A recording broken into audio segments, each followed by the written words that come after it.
Tinikman na guys, ni Mrs. guys, ang ating lutong pork. Diyan ang sa Jollibee kay tuna. Ano sa man to sa Jollibee? Tuna pie. Ang sa akin ay pork pie. Wala sa ang sa Jollibee tuna pie. Sa akin ang palaman ko pork man, di ang tawag nito pork pie. Wala akong yung ano, yung roller, yung sa kuan. Baso na yung ginamit ko. Ang ma-flatten lang yung ano, yung sliced bread. Flatten lang siya. Basta ma-flat lang siya, okay. Maganda rin po siya na tinapay, kabuo. Tapos filingan natin siya ng pork giniling. Piling lang. Ganyan. Depende siya, gano'n karami, depende sa lapad ng inyong ano. Ito, o sa inyong sliced bread. O sa isang ano lang. Tapos ganyan. Tapos ilak na natin sa gabitan tinidor. Ito yung nabili ninyo sa kuan guys, sa Jollibee na tuna pie. Dito sa akin, ang laman ko ay giniling man na baboy, pork pie ito. Ano to? Tapos isagol sa ano? Yan. Ato pang inubulak sa likod para di bungkag na.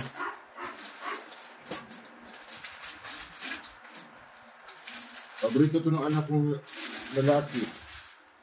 Kaya sinisipag akong gumawa nito.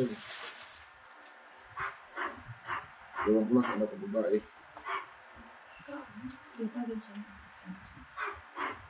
Ayan.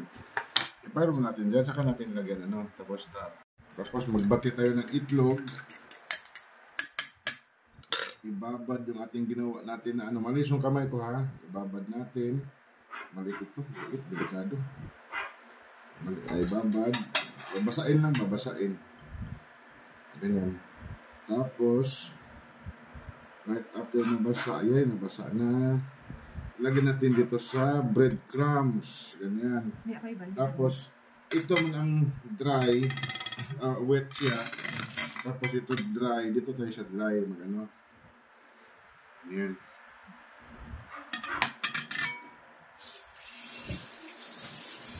Na, di ko marunong sa kalima eh.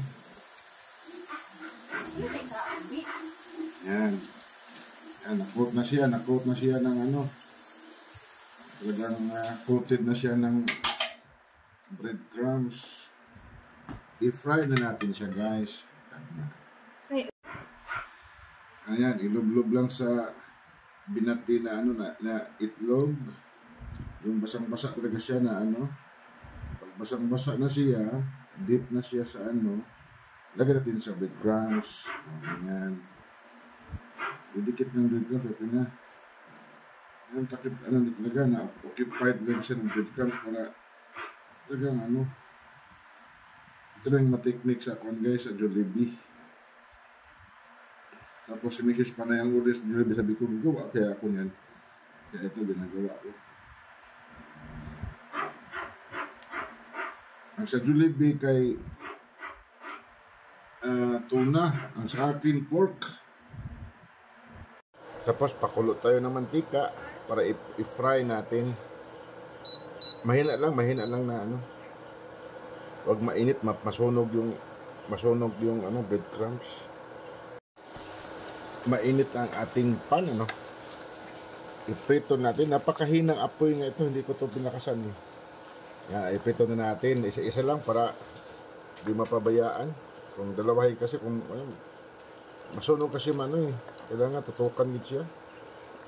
Tapos, mga 1 minute, baliktad ka agad para, tabi. Baliktad ka agad, after 1 minute, para di siya masunog. No?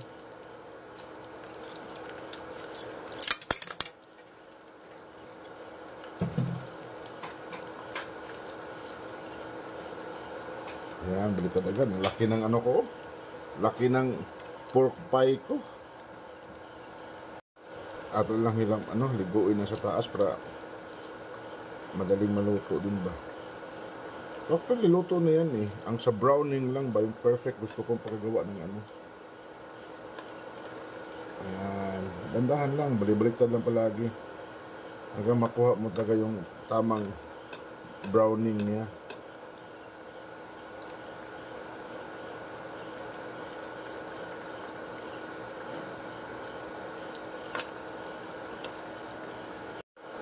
So, dahan-dahan lang. Nahinid lang, basta maganda yung resulta.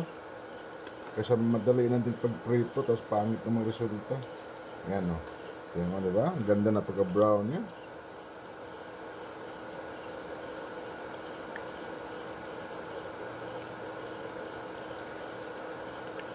Parang kulang to sa kuwan. Kulang sa breadcrumbs.